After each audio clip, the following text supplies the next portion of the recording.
Hi friends, how are you?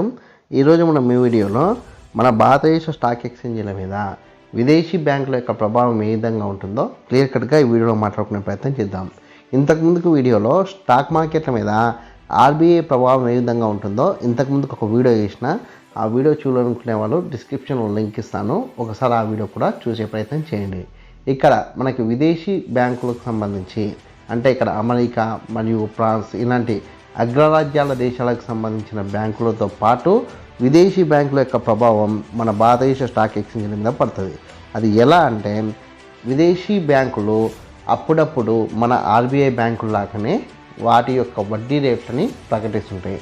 Same ఆర్బీఐలో జరిగిన పరిణామాలే ఇక్కడ కూడా జరుగుతున్నాయన్న విషయాన్ని గ్రహించే ప్రయత్నం చేయండి.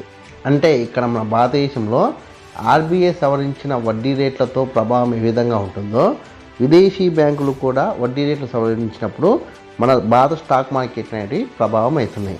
విదేశీ బ్యాంకులు వడ్డీ రేట్లు పెంచినప్పుడు విదేశీ స్టాక్ ఎక్స్చేంజ్లు ఓడిపోతున్నాయి. అదేవిధంగా మన భారత స్టాక్ ఎక్స్చేంజ్లు కూడా డౌన్ సైడ్ వచ్చే ప్రయత్నం అయితే చేస్తున్నాయి. దాంతోపాటు విదేశీ బ్యాంకులు వడ్డీ రేట్లని తగ్గించినప్పుడు స్టాక్ మార్కెట్లు అప్ సైడ్ వెళ్తున్నాయి, అంటే పైకి వెళ్ళే ప్రయత్నం అయితే చేస్తున్నాయి. ఈ విషయం అనేది మనకి ఇక్కడ చాలా క్లారిటీగా కనిపిస్తుంది. సింపుల్గా చెప్పాలంటే ఆర్బీఐ మరియు విదేశీ బ్యాంకులు వడ్డీ రేట్లు పెంచినప్పుడు స్టాక్ మార్కెట్లు అనేవి డౌన్ సైడ్ వస్తున్నాయి, వడ్డీ రేట్లు తగ్గించినప్పుడు స్టాక్ మార్కెట్లు అనేవి అప్ సైడ్ వెళ్తున్నాయనే విషయాన్ని అయితే గుర్తించే ప్రయత్నం చేయండి.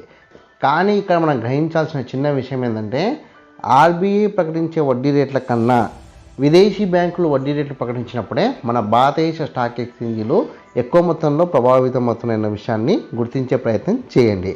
సో ఎప్పుడైనా ట్రేడింగ్ చేసేటప్పుడు ఆర్బీఐ మరియు విదేశీ బ్యాంకులు వడ్డీ రేట్లు ప్రకటించేటప్పుడు కొద్దిగా జాగ్రత్తగా ట్రేడ్ చేసే ప్రయత్నం అయితే చేయండి. ఈ వీడియో కనుక మీకు నచ్చినట్లయితే లైక్ చేయండి. ఏమైనా సందేహాలు ఉంటే కామెంట్ సెక్షన్లో కామెంట్ చేయండి. ఛానల్ని మటుకు ఖచ్చితంగా సబ్స్క్రైబ్ చేసుకోండి. జై హింద్, వందే మాతరం.